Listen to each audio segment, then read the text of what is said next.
Qual é o caso mais emblemático da história judiciária do Brasil? Ou seja, de todos os casos judiciais que já aconteceram no Brasil, você pode citar o mais emblemático?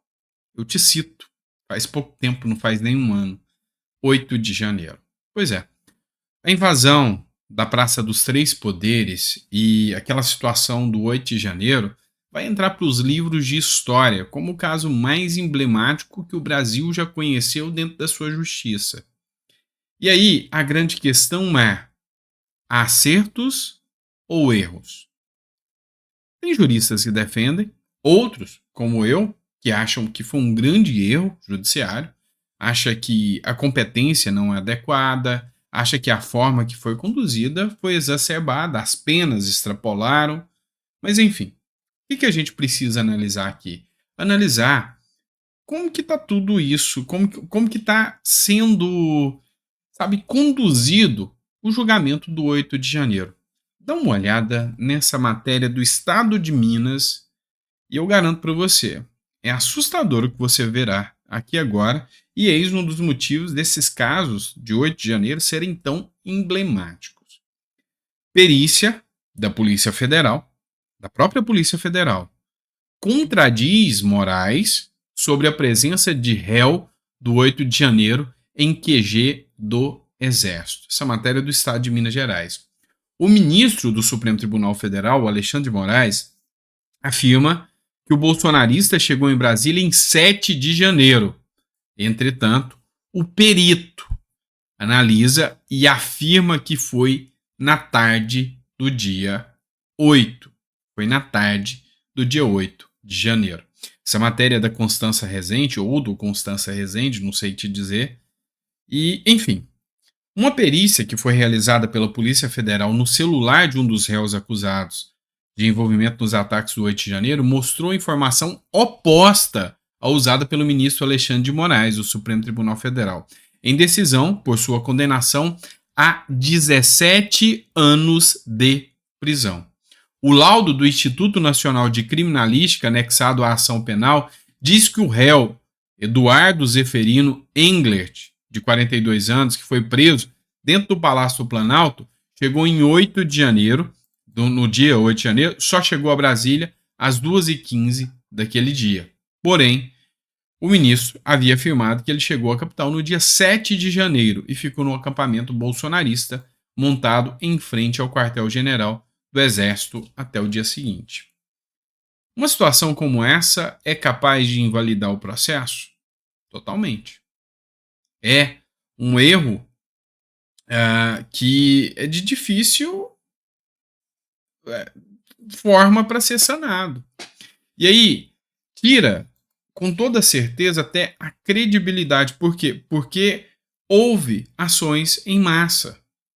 Prisões em massa é a história da maior prisão coletiva quiçá do mundo, mas do Brasil eu tenho certeza. Nem na época do regime militar, onde diziam que era uma ditadura velada, nem na época do regime militar existiu uma prisão de uma proporção tão absurda, 1.300, 1.500 pessoas presas de uma vez só, sabe? De uma forma assim, abrupta, colocando dentro dos ônibus e mandando para você deve lembrar, para uma quadra da polícia, não sabia nem onde colocava essas pessoas, ficaram zanzando com elas para saber onde prenderia essas pessoas. É isso que aconteceu. O Deltan Dallagnol, que também é jurista, se manifestou. Ministro Alexandre de Moraes condenou o homem a 17 anos de cadeia pelo 8 de janeiro, dizendo que ele estava no QG do Exército. Mas a perícia da Polícia Federal desmentiu. Em quantos outros casos isso também está acontecendo? O risco da condenação coletiva sempre é a injustiça generalizada. E aqui criou-se um instituto que ficou conhecido como crime multitudinário. O que é o crime multitudinário? Ora, não me importa o que cada um fez, o importante é o resultado. Se todos, a palavra do ministro Alexandre de Moraes foi turba, se todos da turba agiram de tal maneira, todos devem responder. Há quem defenda essa tese, e há juristas, advogados, que defendem essa tese do crime multitudinário. É uma teoria que existe. E o Alexandre de Moraes acatou. Na minha visão, essa história do crime multitudinário, ela viola a individualização das condutas e das penas. Ou seja, cada um tem que ser julgado na proporção da sua culpabilidade. Ou seja, o cara tinha aquele resultado, aquele intuito, a vontade era aquela. Vou te dar um exemplo. Vou te dar um exemplo. Uma van tá passando pra, sei lá, eles marcaram uma briga de torcida e vão lá pra matar todo mundo. E aí, chamaram alguns. Para uns, o intuito era ir para matar, estavam armados. Então aqueles tinham um resultado. Outros iam para brigar, também cometiam crime, mas ninguém estava armado. Na cabeça deles ia lá, ia dar umas pancadas lá e depois ia embora. Coisa que, infelizmente, briga de torcida faz. E outros queriam ir para assistir o jogo. Ou seja, não, nós vamos para assistir o jogo. Se tiver alguém da outra torcida lá, a gente dá um jeito de se virar, mas eu tô indo para assistir o jogo. Você tem noção que são 3 hipóteses diferentes? Chega lá, a briga começa e eles desferem um monte de tiro e matam um monte de gente. E aí, os que estavam armados cometeram os crimes. Os que foram para assistir o jogo têm que responder na mesma proporcionalidade, segundo o crime multitudinário? É lógico que não. Então, assim, é muito arriscado no que a justiça brasileira hoje está fazendo as suas apostas, tá? Isso aí abre precedentes perigosíssimos para a justiça brasileira. Vamos lá. Outra matéria que a gente precisa falar agora, mundo, né? Matéria do O Antagonista. Donald Trump, aparece assustadoramente elegível, diz The Economist. E é assustador mesmo, porque a esquerda teme. O ex-presidente dos Estados Unidos, Donald Trump, é descrito como assustadoramente elegível à presidência do país em análise publicada no site The Economist. A grande mídia mundial é de esquerda. Então, para eles, não importa se Trump ou Bolsonaro possam fazer a melhor gestão do mundo. O que importa é a linha ideológica que eles têm. Vão ser atacados, porque não fazem parte da bolha que eu sigo. A bolha da grande imprensa. Então vão ser atacados. É assim que a regra do jogo funciona. E aí, se é assustadoramente elegível, é assustadoramente elegível por causa da democracia. É o povo que não quer o status quo. É o povo que não quer o Biden. Assim como lá na Argentina, assustadoramente pode ser que o Milei, no dia 19 agora, faça um limpa e mostre que o mundo está começando a ficar de saco cheio da esquerda. Apesar de todo um esquema montado para a manutenção da esquerda. O Lula mesmo mandou um apoio, um suporte, do qual o próprio Milei, o argentino, que está disputando as eleições, acusa que o Lula está usando golpe baixo, usando uma rede de fake news para desmoralizá-lo perante a nação argentina. Isso é democrático? Acredito que não. E agora o Trump tem grande chance de vir à tona de novo como um grande líder aí da direita mundial, como ele foi durante o período. Surgiram outros nomes aí. E aí eu te falo, acontece em 2024 a eleição americana. Se entra um cara como o Trump, como que fica a situação do Lula nesse caso? Como é que fica a situação do Brasil? Será que nós vamos ser tratados pelo Trump, assim como a Venezuela, que recebe sanções, como Cuba? Porque o alinhamento ideológico brasileiro, hoje com o presidente Lula, é exatamente esse. Outra matéria que a gente precisa discutir, coisa antiga, mas a gente tem que discutir. Antiga, sim, de 2 dias atrás. A nova lacrada do Flávio Dino, matéria do O Antagonista. O ministro da Justiça reagiu à xenofobia de portuguesa contra brasileira, dizendo que Portugal deveria devolver o ouro do Brasil. Então vamos entender aqui. Teve uma cena que viralizou nas redes sociais, tá? E nos jornais.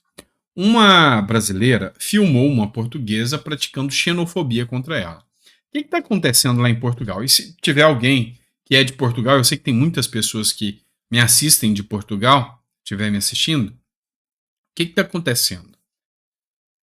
Lá, eles estão com uma campanha anti-brasileiro. para eles, brasileiros, vão para lá para tomar os empregos dos portugueses, levam violência para o local, ou seja, são pessoas não gratas. Essa é a visão de muitos portugueses em relação aos brasileiros. E aí, todo dia você vê na mídia alguma matéria de alguém fazendo a xenofobia contra os brasileiros. Pouco tempo um rapaz foi assassinado lá por causa de xenofobia, porque era brasileiro. Há pouco tempo um foi espancado, levou tapas no rosto. Anteontem, essa moça no aeroporto foi xingada, chamou, acho que de porca, alguma coisa nesse sentido. Você é brasileira, eu sou portuguesa,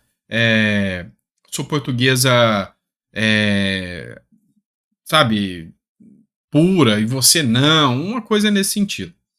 E aí o ministro da Justiça, Flávio Dino, vem como um tuiteiro lacrar, né? Então, por isso que a matéria diz, a nova lacrada de Flávio Dino.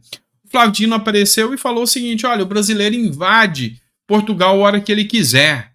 E se vocês não querem que os brasileiros vão, então devolvam o ouro que vocês roubaram. Tá, vamos ser sinceros que foi uma fala bem populista e que a gente até concorda um pouquinho com o Flávio Dino, né? Porque o brasileiro também o Brasil em si foi explorado por Portugal. Não vou falar que a primeira linha de raciocínio de qualquer brasileiro é falar isso. Como é que vocês tratam os brasileiros assim? É normal. Para mim, talvez para você, para o Flávio Dino, não. O Flávio Dino não pode fazer isso. Por quê? Porque ele cria um problema diplomático. Primeiro ponto. É uma portuguesa e alguns seres com pouco moral que fazem isso. Então você não pode colocar ali um aliado de longa data do Brasil, que é Portugal, como se fosse Portugal o xenofóbico. São indivíduos. E aí, Flávio Dino falou não contra aquela indivídua. Falou contra o Estado, a nação portuguesa toda. Já cria um embate aí. Olha o que a matéria fala. O ministro da Justiça reagiu à xenofobia de portuguesa contra a brasileira, dizendo que Portugal deveria devolver o ouro do Brasil. Flávio Dino, o ministro da Justiça, que se comporta como um tuiteiro lacrador, fez mais uma das suas nesta terça-feira, dia 7. Durante o evento do Ministério, no Palácio da Justiça em Brasília, Dino achou por bem comentar um episódio de xenofobia ocorrido em Portugal contra uma brasileira. A vítima, de 35 anos, estava no aeroporto Francisco Sá Carneiro, no Porto, e filmou os insultos de uma mulher que a chamou de porca e disse que ela não era bem-vinda no país. Abre aspas. Ela diz assim no vídeo: vocês estão invadindo Portugal. Bom, se for isso, nós temos direito à reciprocidade, porque em 1500 eles invadiram o Brasil e nós estamos tudo de acordo, declarou o ministro da Justiça, segundo o Estadão, em tom de ironia, né? Flávio Dino fazendo ironia, que novidade. Concordo até que eles repatriem todos os imigrantes que lá estão, devolvendo junto o ouro de Ouro Preto. E aí fica tudo certo. A gente fica quite, acrescentou. Portugal, que é um país amigo e inclusive governado até essa terça-feira pelos socialistas, com quem Lula tem ótimas relações, deve ter ficado muito contente com a nova declaração do ministro lacrador. Pois é. Vocês viram que a imprensa está agora tomando coragem para bater de frente com Dino, para bater de frente com Lula e até para tecer críticas ao próprio ministro do Supremo, Alexandre de Moraes. Você está vendo que eles estão começando a tomar coragem? E, enfim, é isso. A gente vê que é a época da lacração. Eles gostam de lacrar. E, infelizmente, se fosse, só para você pensar, se fosse há 3 anos atrás, há 2 anos atrás, um ministro do Bolsonaro falando a mesma coisa, o mundo ia cair na cabeça do governo. Não tenho dúvidas disso. Vamos lá. Falamos do Alexandre de Moraes, do julgamento de 8 de janeiro, agora vamos falar da briga entre STF e Congresso Nacional. Matéria da CNN foi publicada pelo Podemos, tá? Pelo próprio partido Podemos no Senado e pelo senador Oriovisto Guimarães. Senado vai votar PEC que limita poderes do STF dia 21 de novembro, diz Pacheco. Na data, plenário deve realizar a quinta e última sessão de discussão da proposta do líder Oriovisto Guimarães. A rede CNN Brasil destaca que o plenário do Senado deve votar no próximo dia 21 a PEC do líder senador Oriovisto, que limita decisões monocráticas de ministro no STF. Na ocasião, será realizada a quinta e última sessão de discussão do texto. Vamos lembrar o que aconteceu aqui, tá? A briga entre o STF e o Senado, essa eu vou pular, porque você já sabe, né? O STF está sendo acusado de extrapolar os limites e começar a legislar. E aí o Senado resolveu dar uma resposta. O Pacheco, apesar de aliado de Lula, apesar de ser alguém que foi até agora conivente com todas as ações do STF, teve que agir. Por quê? Porque ele precisa agradar os senadores. Os senadores estão pressionando e falando, como assim? O STF manda fazer busca e apreensão aqui dentro do Senado. O STF quase que manda a gente calar a boca e a gente tá de orelha murcha. Então os senadores estão pressionando o Pacheco. E nessa briga entre senadores e Lula, Pacheco vai partir para os senadores. É lógico. E aí, o Pacheco tem que entregar o cargo de presidente. Mas aí ele já quer emplacar, fazendo uma graça aos senadores, o Davi Alcolumbre como próximo presidente do Senado. Então, não se engane que o Pacheco está querendo comprar briga com o STF à toa. Ele quer, porque ele quer se manter com ou aliado do próximo presidente do Senado. E a única forma dele garantir os votos para o Davi Alcolumbre é batendo de frente com o STF e agradando os senadores que estão por aqui com o STF. E aí, abriu-se uma linha de novas audiências públicas, são 5 ao total, discutindo algumas ações. Essa do Oriovisto Guimarães é a ação que trata da limitação do poder monocrático. Deixa eu te explicar. Nós temos 11 ministros do STF, ou melhor, 10 até que o Lula defina quem vai ser o próximo. Mas são 11 na configuração da Constituição. Entretanto, cada ministro tem uma cabeça e pensa de uma forma. Então, o que acontece? Hoje, qualquer partido vai lá e dá entrada em ações pedindo que o STF crie regras ou que impeça a atuação do Senado ou do Congresso. E o STF, na mão de cada um dos ministros, tomou decisão. Ou seja, na regra, temos 11 decisões. 11 ministros. 11 ministros com 11 decisões diferentes, com 11 interpretações da Constituição diferentes. É o que leva a crer a fala do Aldo Rebelo, temos 11 constituições, cada uma na cabeça de um ministro do STF. Então, por exemplo, vou te dar um exemplo. A Tabata Amaral entrou com uma ação para o STF pedindo que o STF proibisse a Câmara dos Deputados de votar um projeto que limita o casamento homoafetivo. Não vou entrar no mérito do casamento, tá? Mas que limitasse o casamento homoafetivo. E aí, se cair na mão do Mendonça é uma decisão, se cair na mão do Zanin é outra, se cair na mão do Gilmar Mendes é outra, cair na mão do Alexandre de Moraes é outra. Ele vem e fala, não, a Câmara vai fazer ou não vai fazer. E isso viola a separação dos poderes. Não pode o STF fazer assim. Então, o que esse projeto prevê? Olha, quando um magistrado der a decisão, os outros vão ter que confirmar ou negar para isso começar a ter validade. Assim, todos os ministros vão ter que pensar igual. Assim, a gente deixa de ter 11 constituições. Todos os ministros ou confirmam ou negam. Perfeito. Melhor impossível. Tem que ser assim. Afinal, não dá para cada ministro tomar decisão liminar e fazer da forma que bem entende. E aí, dia 21 de novembro, isso vai ter em votação no Senado. Tá certo? Vamos lá. Mais uma matéria que eu quero trazer com vocês aqui é sobre a vice-PGR. Matéria do G1, política. Nenhum ato acontece sem mentor, diz a número 2 da PGR sobre 8 de janeiro, após reorganizar a apuração. Mas tem uma fala aqui que chamou atenção.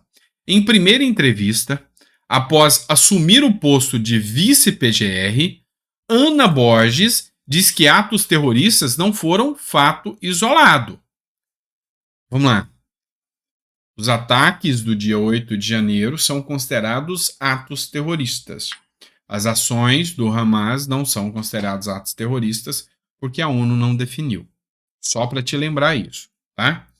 E aí, o que ela diz? Mas não vai perseguir Bolsonaro sem provas válidas. Aqui ela deixou um vácuo no entendimento. Ou ela disse que vai correr atrás de provas para condenar Bolsonaro, ou ela disse, olha, aqui nós não estamos aqui para perseguir Bolsonaro. Um dos dois. Porque ela disse, ó, mais órgão não vai perseguir Bolsonaro sem provas válidas. Até então, o outro procurador-geral falou que não tem nada contundente contra o Bolsonaro. Não tem nada fundamentado. E aí, aqui dá a entender que o desfecho do entendimento do STF vai ser no sentido de que Bolsonaro não teve nada a ver com o 8 de janeiro. E da minha visão, é estranho você jogar ali o 8 de janeiro com Bolsonaro. Ele estava fora do país. E eu acredito que aquelas ações que aconteceram não eram orquestradas. Não sei. Até eu tenho dúvidas, mas eu acho que não foi orquestrada de maneira vamos ali, todo mundo com estilingue, com algodão doce na mão para chegar lá e tomar o poder e dar um golpe de Estado. Eu não consigo descer esse argumento que estão tentando empurrar a goela abaixo. Tá? Então, eu tenho uma visão, posso estar equivocado, de que não se faz golpe de Estado com estilingue na mão, com bandeira do Brasil na mão. Golpe de Estado é com as armas, igual o Hamas usa, igual as Farc usa, igual esses grupos que realmente são terroristas usam. Pelo menos essa é a minha visão. Ok? Pessoal, 20 minutos de vídeo, já 21 minutos de vídeo, eu ia falar desse tema aqui, ó. Haddad com um dia contado, pode ser que Haddad vai cair rápido, tá? E também eu queria falar sobre a questão da Argentina, mas vai ter que ficar para o próximo vídeo, para esse aqui não ficar longo demais, tá bom? Vejo vocês mais tarde, encontro vocês ao meio-dia, tá bom? Obrigado por ter ficado até o final do vídeo. Se gostou, coloca aí no comentário. Se não gostou, coloca no comentário também. Peço desculpa pelas falhas, a gente tem muitas falhas aqui, mas a gente tenta sempre melhorar, pode ter certeza. Grande abraço, obrigado por me aceitar na sua casa por mais um dia.